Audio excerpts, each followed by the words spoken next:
Straight from the Department of Agriculture, Regional Field Office No. 5, San Agustin, Pili, Camarines Sur. Alamin ang mga bagong impormasyon, proyekto, pulisiya, teknolohiya at mga kaganapan sa agrikultura sa Bicol. Dito lang sa Umasenso Online. Magandang araw mga ka-Umasenso. Kasalukuyan pong nagaganap ngayong araw ang Barangay at SK Election 2023. Sana ay piliin nyo ang mga karapat-dapat na maging leader na makakatulong sa ating pag-asenso. Vote wisely! Sama-sama nating alamin ang pinakabagong mga balita at impormasyong magsisilbing gabay ninyo tungo sa masaganang agrikultura at maunlad na ekonomiya. Tumutok lamang po kayo dito lang sa Umasenso Online Season 2. Sa ngalan ni Anilyn Balesa, ako po si Jam Soto mula sa Regional Agriculture and Fisheries Information Section. Hello po sa aming mga live viewers worldwide. Napapanood po tayo ngayon ng live sa aming official Facebook page at YouTube channel Department of Agriculture Bicol at Facebook account Agriculture Bicol. Napapakinggan din po tayo sa broadcast center ng Camarines Sur Polytechnic College's 87.5 FM DZCC at FMR University FM 94.3. To all Bicolanos, I enjoin you to watch the Day Region 5 social media program Umasenso Online every Monday at 10 a.m. via their Facebook page, Department of Agriculture, Bicol. Be updated on the program, new policies and technologies in agriculture. Kilalanin din natin ang mga magsasakang umaasenso sa agrikultura sa Bicol dito sa Umasenso Online Season 2. Maraming salamat po. Sa ating minamahal na mga magsasaka at mangingisda, sa mga provincial at municipal local government units, provincial agriculturist, city and municipal agriculturist, agricultural extension workers, sa mga katuwang natin sa pribadong sektor, business sector, other key industry players from the different levels of the value chain, civil societies, state universities and colleges, and other government agencies. At sa ating Agricultural and Fishery Council sa regional, provincial at maging sa city at municipal levels. Maraming salamat po sa patuloy ninyong pagsuporta sa ating mga programa dito sa kagawaran ng pagsasaka upang mas mapaangat natin ang kabuhayan ng mga magsasaka at mangingisda at ang buong sektor ng agrikultura sa rehiyong Bicol. Ngayong taong 2023, samahan niyo pong muli kami sa pagpapatupad ng mas pinalaki at pinalawak na mga proyekto upang ating makamit ang masaganang agrikultura tungo sa maunlad na ekonomiya at pagsisiguro na may pagkain sa hapagkainan ng bawat pamilyang Bicolano. Maraming salamat po. Maging handa, may El Nino man o wala. Magtanom ng short gestation o short cycle crops, arog kanunggo, mani, asin soybean. Ipuan ang crop rotation method para makalikay sa mga peste. Aproditsaran ang alternate wetting and drying, AWD method, asin low-cost drip irrigation system, LDIS. Magtipon ng tubig uran. Maglaag ng mulch sa palibot ng tanom gamit ang ata o bunot ng nyog. Maggamit ng organikong pataba ang aning mamantener ang kalidad kandaga. Sa paroy, pagtanom ng variety na drought-tolerant o dai nangangaipon ng dakul na tubig as in early maturing arog kan NSIC RC 438, PSV RC 10, NSIC RC 440, as in NSIC RC 480. Ipa-ensure ang tanom sa PCIC para makalikay sa pagkalugi. Maapektuhan man kan sobrang init ang sa indong mga pananom. Sarong serbisyo publiko kan Department of Agriculture sa Bicol. Nagbabalik ang Umasenso Online. Ngayong umaga, ating kumustahin ang Techno Demo Area ng Balanced Fertilization Strategy na ipinapatupad ng Bureau of Soils and Water Management o BSWM. Narito ang panayam ni DA Office Chief Ma'am Lovelia Guarin sa mga magsasakang benepisyaryo nito at kay BSWM Project Development Officer Seron Dakila. Tunghayan natin si DA Regional Information Officer Ma'am Lovelia Guarin sa kanyang panayam sa ating Asensadong Paraoma. Magandang umaga mga ka-agri. Welcome sa ating isa na namang episode ng Umasenso Online Season 2. Ang Bureau of Soil and Water Management ay isa po sa mga bureaus and attached agencies ng Department of Agriculture na tumutugon sa mga usapin sa lupa na may relasyon sa productivity, fertility decline, pollution sa lupa at tubig, pagguho at iba pang suliranin ng sektor ng agrikultura sa kasalukuyan. Bilang kasagutan sa pagtaas ng presyo ng abono, kasabay ng pagtaas ng presyo ng gasolina sa pandaigdigang merkado, bunsod ng giyera sa Ukraine at Russia, nagpatupad po ang BSWM ng Balanced Fertilization Strategy na pinagsama-sama ang paggamit ng inorganic at organic na pataba tulad ng dumi ng manok at vermicompost. Dito po sa Barangay Katanusan sa bayan ng Minalabak, Camarines Sur, matatagpuan ang 5 hektaryang techno-demo ng Balanced Fertilization ng BSWM. At nitong ika-10 ng Oktubre ay sabay-sabay na inani ang NSIC RC222 variety ng palay. Good morning po. So ako po si Ms. Seron Dakila, Project Development Officer po ng Bureau of Soils and Water Management. Nandito po kami ngayon sa Barangay Katanusan, Minalabak, Camarines Sur dahil nagkaroon po kami ng Harvest Field Day. So, ito po ay proyekto ng Bureau of Soils and Water Management kung saan binibigyan sila ng pagkakataon na malaman ang kahalagahan ng paggamit ng organic fertilizer. So, ito po yung programa na ngayon po na-realize sa mahabang panahon na po na ginagawa po namin dito sa Suiza. So, nandito po sa Barangay Katanusan ay napakaswerte po nila dahil sa buong Bicol region po, dalawa lang po, actually isa lang po pala sila na nabigyan ng pagkakataon na magkaroon po ng ganitong klaseng technology demonstration for 5 hectares. So, dito po ay may dalawang cooperators po, si Sir Bernard Bondalian po at si Tatay Roberto. So, mayroon po tayong 5 hectares techno demonstration. Yung 3 hectares po ay nandoon po kay Sir Roberto at yung 2 hectares naman po ay kay Mr. Bondalian.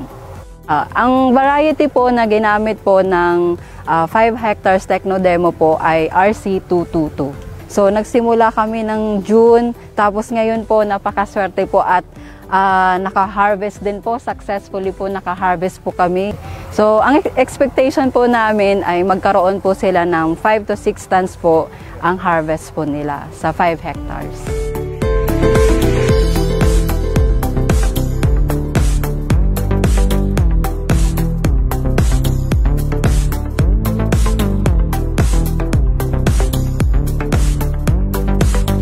Nung last year po, nagkaroon po ng training. 1 week po ang training na ibinigay sa amin. At doon po, hinihinga niya kami ng data dahil sabi nga ni Ma'am Seron, sana hindi lang training, dapat i-apply natin yung mga natutunan. So, every event, halimbawa po yung pag-decompose ng mga uhot within 1 month during land prep, ito po ay ipinapadala namin ng video, pinapadala po namin yung mga pictures upang malaman nila na sinusundan namin yung teknolohiyang pinagsanay nila sa amin. At yun po, sa GC ng Bicol, Suiza, nagtanong si Ma'am kung sino yung willing na mag-participate sa 5 hectares techno-demo po dito sa Bicol region at nag-reply po ang aming asosasyon na willing po kami na mag-participate. Yun po ang naging dahilan para makasama kami dito sa techno-demo. Ang Balanced Fertilization Strategy po, sa pamamagitan nito, natutunan na hindi lang tayo ma-harvest na maganda. Dito, naalagaan natin ang lupa dahil gumagamit tayo ng organikong pataba at saka synthetic na pataba. Bali po ang kondisyon, hindi lang po yung ani ang gaganda, pati na yung lupa. yung pag-hold niya ng tubig, mas nagiging matagal. Tapos mararamdaman natin menos yung mga insekto, yung menos ang mga sakit ng palay na dumarating. At mararamdaman po natin na gaya po nito, napakaganda naman ng mga palay na inaani ngayon ng harvester. Sa pamamagitan nitong tinatawag na balanced fertilization na gumagamit tayo ng organikong pataba, nababalanse po yung paggamit ng ating lupa. Hindi lang tayo after nung harvest, kundi after din tayo dun sa sustainability ng ating lupa na patuloy na maging malusog siya even nakaka-harvest tayo na maganda. Ang BSWM po ay nagbigay sa kanila ng agri-inputs. So marami din po na kumbaga masisave yung kanilang association at ito ay magiging savings po nila. Ang naipagkaloob sa amin ng BSWM, una po yung training namin na doon nalaman namin yung step by step na gagawin, ano ang kalagahan ng pag-decompose sa mga dayami sa ating palaya na hindi ito dapat sunugin, kailan dapat mag-abono, ano yung soil pH na kailangan natin, ano ang epekto ng sobrang paggamit ng synthetic. At ang green inputs po na ibinigay nila sa amin, binigyan tayo ng 10 bags ng organic fertilizer per hectare. At meron pong 2 bags po ng 14-14 per hectare, 2 bags ng urea per hectare, and then 1/2 bag ng muriate of potash. Kasama po yung biofertilizer. Kasama rin po siyempre yung bini na RC222, isa pong inbreed. Yung sa dati mong practice, sinusunog mo yung damo, tapos walang organic. Tapos yung sunod-sunod na paglalagay, mayroon kaming gap kung kailan ka maglalagay ng fertilizer, kung hanggang kailan mo siya dapat nalagyan ng palay. Katunayan po, medyo nahirapan kami sa pag-adjust sa teknolohiya. Dahil yung una, wala kaming organic. Ngayon, naglagay kami ng organics under supervision ni Ma'am Siron. Napakaganda po na epekto niya kasi magandang traktorin ang lupa, tapos yung pag-hold niya ng tubig, matagal siya. And then, sa unang rangkada po ng bini, pag in-apply ng bini, mararamdaman, very healthy po yung palay. Green na green talaga ang dating po niya. Dahil sa 2 weeks po ng pag-decompose ng lupa, nag-apply tayo ng organic fertilizer. At doon, after 2 weeks, doon tayo naglalagay ng binhi, doon tayo nagtatanim. So, nai-ready po ang kondisyon ng lupa sa pagtatanim. Dito po, nagkaroon kami ng malinaw na pananaw ng pruweba. Dahil noon, ina-apply ko yung pinagsanayan namin, wala naman akong organic fertilizer. Pero nag-decrease na ang harvest ko noon. Dahil unang-una galing sa 15 bags ng synthetic fertilizer, bumaba ako hanggang 4. So yung dating 150 ko, naging 120, 110. Tapos ngayon, dito sa combo 5, combo 2, ina-expect namin 5 to 6 tons per hectare ang harvest. At sa observation ko po, sa tubo ng mga palay, sa litaw ng mga bunga, hindi malayong ma-achieve po yung goal namin na 5 to 6 tons per hectare. Ito na ang pinakamaganda't na balansin natin yung gastos saka yung kita ng mga maliit na magsasaka. Ang natipid namin, halos 30%. Tapos tumubo kami ng, sabihin natin 30%. Gumanda pa yung ani namin. So ito po, hindi lang po para ngayon. Para sa akin, lifetime na po ito magiging sistema dahil yung pag-maintain po ng lupa, nasa sekreto po ng balanced fertilization. Patuloy naming gagawin ang modernong itong pagsasaka. Siguro, kailangan namin ng asistensya ng DA dahil malaking bagay talaga po ang asistensya ng DA. It's about time para pag-aralan nyo na rin po ang balanced fertilization strategy. Para malagaan natin, hindi lang yung ating harvest, kundi yung pong ating lupa. Sana sa lahat na katulad ko ng mga magsasaka, tangkilikin natin itong balanced fertilization strategy. At kami naman pong nauna, willing kami magturo o mag-guide sa inyo kung anong dapat na gagawin. Labis pong pasalamat ko dahil ipinagkaloob ito ng ating Bureau of Soil and Water Management sa pamumuno po ni Ma'am Gina Nilo, ang director po, at siyempre po ang kagapay rin ang regional director, si Sir Rodel Tornilla po ng Department of Agriculture. Pasasalamat din po para sa ating municipal agriculturist na si Sir Mark Francis Ibo at ang LGU, kasama yung mga staff nila at sa lahat po ng mga kasama namin sa asosyon. Muli po, pasasalamat po dahil lang po sa teknolohiyang balanced fertilization strategy ng Bureau of Soil and Water Management po. Salamat po. Kami taos pusong nagpapasalamat at sana hindi kayo magsawang tumulong sa mga maliliit na magsasaka. So sa pangalan ng aming director, si Ma'am Gina Nilo po, at ang aming chief po sa Water Resources Management Division, si Sir Ernie Brampio, ay nagpapasalamat din po kami sa suporta po ng Department of Agriculture sa pamumuno ng aming mahal na director, si Sir Rodel Tornilla po, and sa aming pong very supportive din po sa RAID, ang aming chief, si Sir Jerry Ibonia po. So ito po ay malaking bagay po dahil ito yung ma-embrace ng ating mga Swisa ang paggamit ng organic fertilizer. Dahil po sila ay nakapag-conduct po ng balanced fertilization strategy po nung nakaraang taon. So ngayon po ay isa po sila sa napili para makapag-conduct po ng ganitong klaseng techno demonstration. Sa muli po, maraming salamat at sa magandang panahon din po na binigay ng ating poong may kapal. Salamat po. Tunay nga pong sa balanced fertilization strategy, makakatipid kayo sa abono at sa gastos. Subalit nananatili pa ring mataas ang ani ng ating mga ka-agri. Kaya tara na po, ating subukan ang balanced fertilization strategy. Uy, si Miss Bea! Mga ka-farmer, mga ka-fisher, kada 10 taon ay nagsasagawa ng Census of Agriculture and Fisheries ang PSA. Para saan ba, Miss Bea? Kailangan pa ba kami dyan?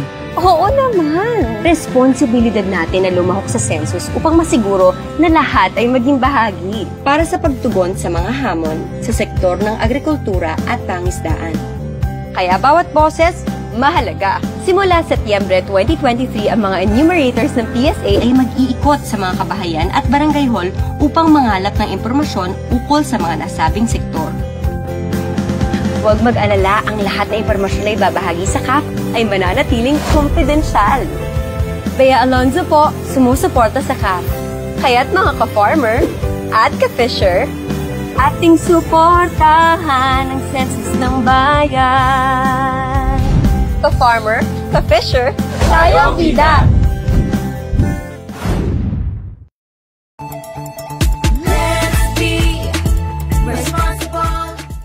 Responsable ako because hindi ako nagsasayang ng kanin.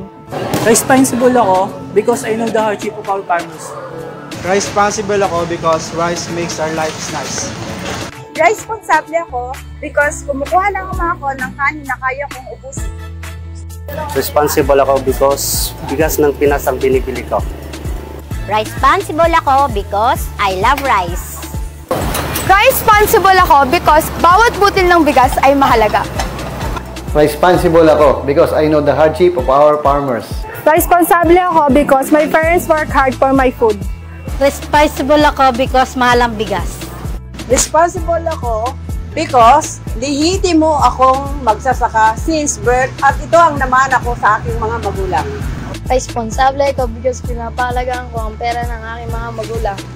Responsible ako because wasting rice is like wasting life. Responsable ako because I know the hardship of our farmers. Responsable ako because I know how it feels to have nothing. Responsable ako because mahal ko ang magsasaka. Let's be responsible.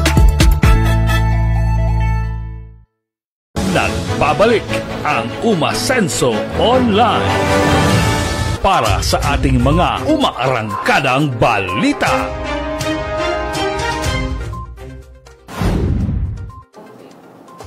Narito ang mga balitang nakalap sa iba't ibang panig ng rehiyon. DA Bicol nagsagawa ng Potion Show, Pets at DA Runway kaugnay ng pagdiriwang ng Animal Welfare Week. May ulat si William Lavapi. Sa paggunita ng Animal Welfare Week, inorganisa ng DA Regulatory Division ng pinakaunang Potion Show, Pets at DA Runway noong ika-20 ng Oktubre ngayong taon sa DA Covered Court. Tinalakay ni Rosita M. Imperial, Chief ng Regulatory Division, ang RA 8485 na kilala rin bilang the Animal Welfare Act of 1998 na nagtataguyod sa kagalingan ng mga alagang hayop sa Pilipinas.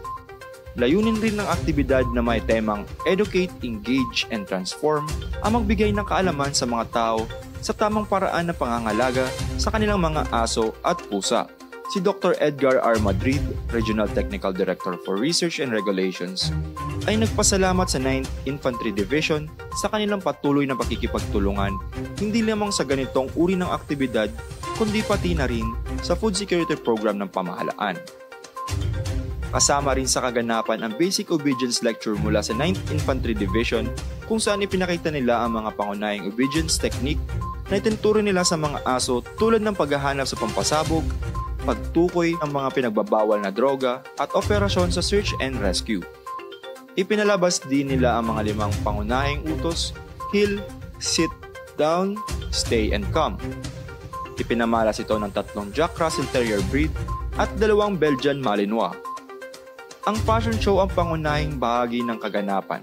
Si Diana, isang American bully ni Christine Madrona, ang tinanghal na kampiyon at nakatanggap din ng mga parangal para sa pagiging maagang nagparehistro, best dressed, at best owner pet lookalike. Si Ferrari, isang Siberian Husky ni Maria Cyril Nicolas, ang first runner-up na nakatanggap din ng isang espesyal na parangal para sa People's Choice Award, at si Cola, poodle ni April Temporal, ang second runner-up. Ang mga nanalo ay nakatanggap ng dog food, treats, vitamins at cages. May kasama ding free check-up at grooming services sa mga partner veterinary clinics. Lahat ng 15 kalahok ay makakatanggap ng isang bag ng mga premyo mula sa top breed, Nutribon, Yum Yum at Nutri-Chunks. Ang mga hurado ay si Bernadette de los Santos, RAFC 5 Chairperson, Lovelia P. Guarin, Chief RAFIS and Regional Information Officer, at Dr. Rona P. Bernales, Chief of RADDL. Tinalakay din ang 5 pangunahing karapatan ng mga hayop tulad ng freedom for hunger and thirst, discomfort, pain, injury and distress, and freedom to express normal behaviors. Ibinahagi ni Maria Rachel Jane C. Corneo Mangading, Doctor of Veterinary Medicine, College Dean ng CBSUA, College of Veterinary Medicine, ang kanyang pasasalamat sa kagawaran ng pagsasaka sa mga lumahok at sa lahat na bumubuo ng kauna-unahang Potion Show Pets at DA Runway. Bukod sa mga taong bumuo ng kaganapang ito, naging malaking papel din ang ginampanan ng mga sponsors para maging matanggumpay ang pinakaunang Potion Show Pets at DA Runway na sina Doc Zorina Andal ng Pet Villa Animal Clinic, Dr. Princess and Dr. Vian Alvina ng Oragon Pet Clinic, Doc May Christine, Doctor of Veterinary Medicine ng BPL Veterinary Clinic, Doc Maan Silerio ng Pet Point Animal Clinic, San Felipe, Doc Willie ng Co-Veterinary Clinic, Doc Louis Tias S. Camilas ng Doc Louis Veterinary Clinic at Doc Marie Villavicencio Relieta ng Barks and Cuddles Pet Clinic. Laging tandaan ang kahalagaan ng pagsunod sa mga pamantayan ng kagalingan ng hayop. Ang pagtiyak sa kanilang kaginhawaan, kalusugan at kaligtasan ay hindi lamang tungkulin kundi patunay ng ating pagkamapagawang gawa at pagkamagandang loob. Sa pamamagitan ng tamang pangangalaga, pagbibigay ng maayos na tirahan at pagtataguyod ng kanilang mga karapatan, maaari nating malikha ang isang mundo kung saan ang mga hayop ay may dignidad, kabaitan at malaking pakinabang sa mga tao. Ito si William Labapi, nag-uulat para sa Umarangkadang Balita. Potensyal ng kawayan sa rehiyon, tinalakay sa naganap na Bicol Cooperative Congress 2023. Narito si Emil Pasumbal para sa detalye. Potensyal ng kawayan sa rehiyon, tinalakay sa Bicol Cooperative Congress 2023. Humigit kumulang sa 800 opisyal at miyembro ng mga aktibong kooperatiba sa Bicol ang dumalo sa naganap na Bicol Cooperative Congress 2023 na may temang Charting New and Sustainable Opportunities for the Bicol Region. Nitong ika-20 hanggang ika-21 ng Oktubre sa lungsod ng Naga. Panauhing pandangal sa nasabing okasyon si dating Department of Agriculture Secretary Luisito Lorenzo. Si DA Bicol Regional Executive Director Rodel P. Tornilla naman ay kinatawa ni Dr. Mary Grace D.P. Rodriguez, Chief ng Field Operations Division at High Value Crops Development Program o HVCDP Coordinator ng DA Bicol. As we celebrate October as National Cooperative Month, let us acknowledge and thank all the cooperatives here in Bicol for your efforts and contribution in the development of agriculture sector, poverty reduction and empowerment of your respective members through various assistance and socio-economic benefits. One of the strategies of BA, narinig niyo po to kung kayo nakinig ng SONA noong July ng ating presidente, the Farm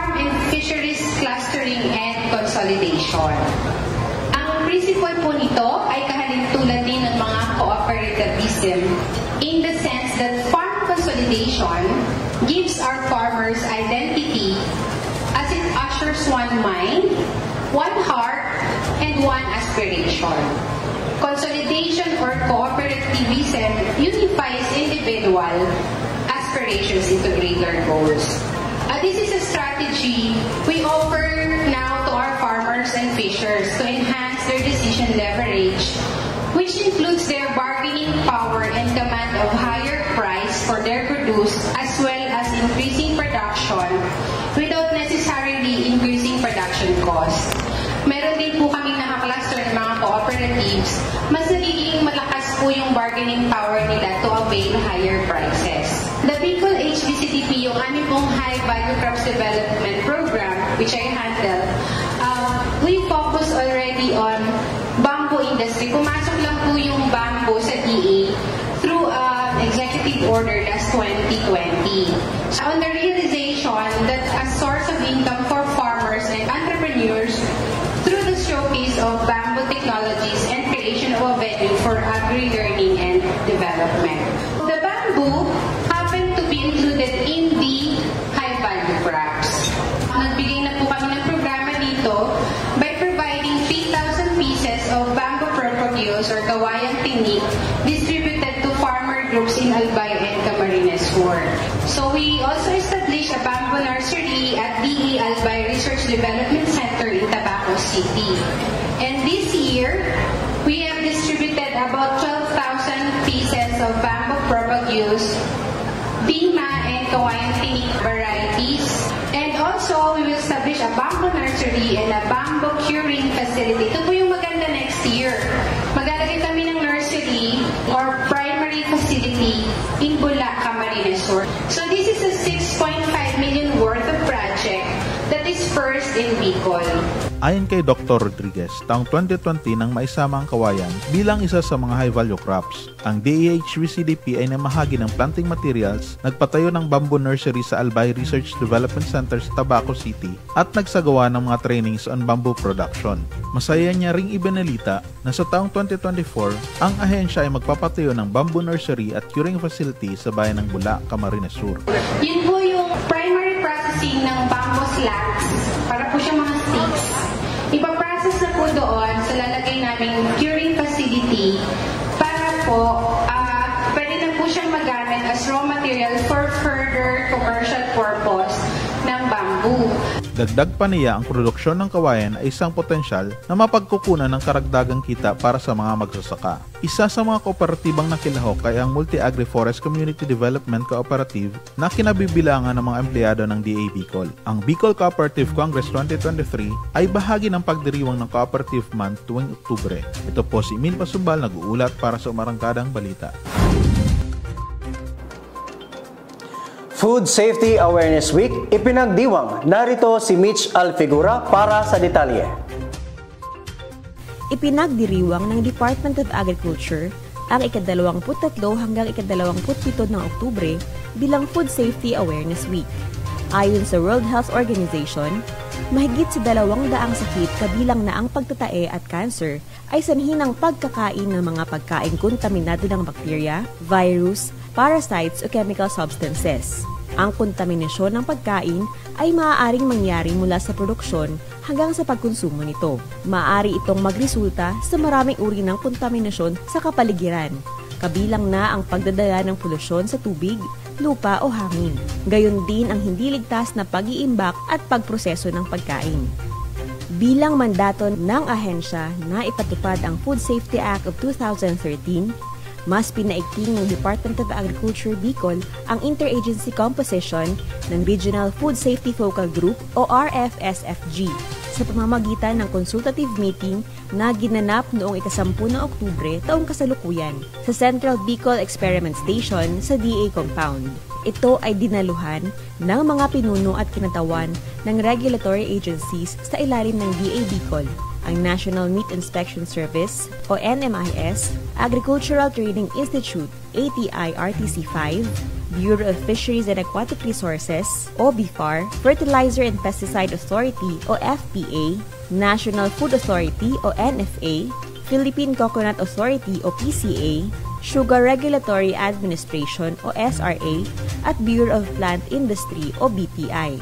Ayon kay Regional Technical Director for Research and Regulations, Dr. Edgar Madrid, layunin ng pagpupulong na magbahagi ng kaalaman at ilarawan ang papel ng bawat kinauukulang ahensya sa pagpapatupad ng Food Safety Act. Dagdag pa niya, matagal nang ginagawa ng mga nasabing ahensya ang food safety measures. Tinalakay naman ni Rosita Imperial, hepe ng Regulatory Division, ang RA 10611 o Act to Strengthen the Food Safety Regulatory System in the country to protect consumer health and facilitate market access of local foods and food products, otherwise known as Food Safety Act of 2013, na magkatuwang na ipinapatupad ng DA at Department of Health. Ayon kay Imperial, ang kaligtasan sa pagkain ay nagsisimula sa sakahan. Kaya naman napakalaki ng papel ng DA upang matiyak na ang mga sariwang pagkain na ginagawa natin sa mga sakahan ay hindi magdudulot ng pinsala sa mga mamimili nito. Dagdag pa niya, maraming hamon sa produksyon ng pagkain, kabilang na ang antimicrobial resistance para sa mga tao at hayop at mga panganib tulad ng harmful residues at contaminations. Samantala, binahagi naman ni NMIS Regional Director Dr. Alex Templonuevo ang mga pagsisikap ng kanilang ahensya sa pagbibigay ng modernisadong serbisyo pagdating sa inspeksyon ng karne upang maprotektahan ang mga mamimili. Kasabay nito ang pagpapaunlad ng sektor ng livestock at poultry nang matiyak ang sapat na supply ng karne. Kaakibat sa mandato na masiguro ang sapat na pagkain, sinisikap rin ng DA na tiyakin ang kaligtasan sa pagkain. Kaya ang Integrated Laboratories Division o ILD ay nagsasagawa ng mga pagsusuri ng lupa, tubig, sakit ng hayop at pesticide residues sa prutas at gulay. Tinutulungan naman ng Regulatory Division ang mga sakahan na sumunod sa good agricultural practices at good animal husbandry practices upang isulong ang ligtas at masustansyang pagkain, pati na rin ang mga non-food agri-products, habang isinasaalang-alang ang kaligtasan ng mga manggagawa at kapaligiran. Dumalo rin sa nasabing pagpupulong si Lorenzo Alvina, hepe ng ILD at ang mga Agricultural Program Coordinating Officers ng 6 na probinsya ng Bicol.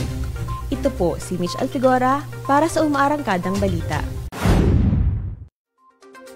At yan po ang ating mga Umaarangkadang Balita. Lalakas at sisigla, putis mo ay gaganda. Makakatipid ka pa. Kumain ng gulay, katawan ay gaganda. Kumain ng gulay, katawan ay gaganda. Kumain ng gulay at ikaw ay sisigla. Magtanim ng gulay ng laging sagana. Magtanim ng gulay dahil buhay mo ay mahalaga.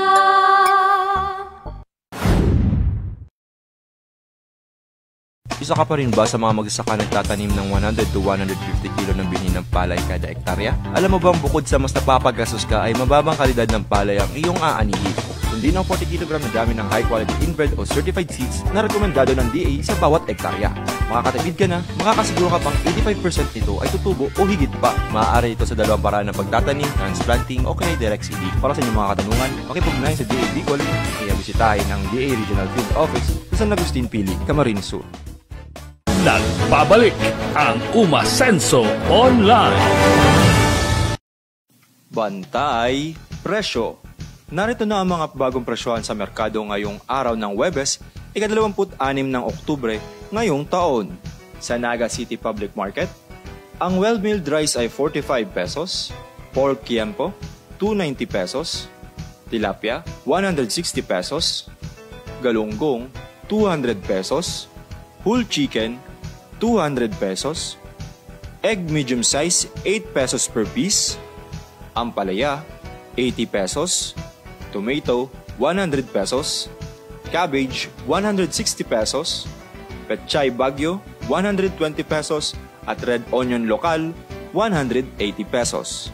Sa Legazpi City Public Market naman, ang well-milled rice ay 46 pesos, pork kiempo 270 pesos, tilapia 160 pesos, galunggong 220 pesos, whole chicken 195 pesos, egg medium size 8 pesos and 50 cents per piece. Ampalaya, 80 pesos. Tomato, 80 pesos. Cabbage, 160 pesos. Pechay Baguio, 120 pesos at red onion lokal, 180 pesos. Sa Masbate City Public Market naman, ang well-milled rice ay 45 pesos. Pork kiampo, 290 pesos. Tilapia, 180 pesos. Whole chicken, 190 pesos. Egg medium size, 8 pesos per piece. Ampalaya, 80 pesos. Tomato, 80 pesos. Cabbage, 160 pesos.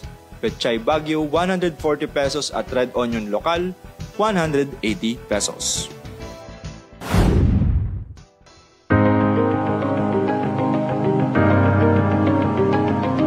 Kapantay ng pagnanais ng pamahalaan na pagyamanin ang sektor na bumubuhay sa pambansang ekonomiya. Patuloy na nagsusumikap ang ating mga magsasaka at mangingisda upang kamtin ang kasaganahan para sa lahat. Marami mang balakid, patuloy silang kumikilos tungo sa Pilipinas na may masaganang agrikultura at maunlad na ekonomiya. Mabuhay ang mga food heroes ng bansa! Ikinararangal kayo ng lahing Pilipino.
Mga dapat gawin bilang paghahanda kung sakaling sumabog ang bulkan.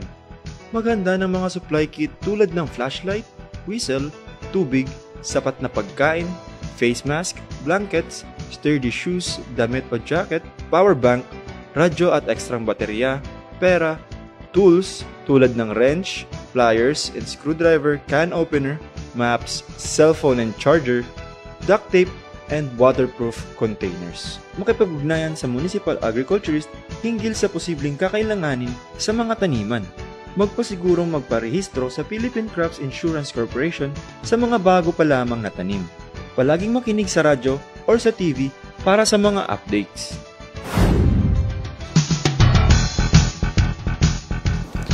At dyan po nagtatapos ang aming Season 2 38 episode Mga Kaumasenso.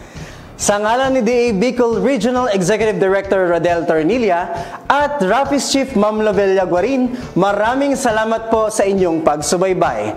Gamit ang hashtag na #UmasensoOnline, #AgriBalita sa Bicol at #UO Season 2, i-like, i-heart at i-share niyo po ang aming 38 episode ngayong araw. Samahan niyo po kaming muli sa susunod na Lunes dito lang sa Umasenso Online Season 2.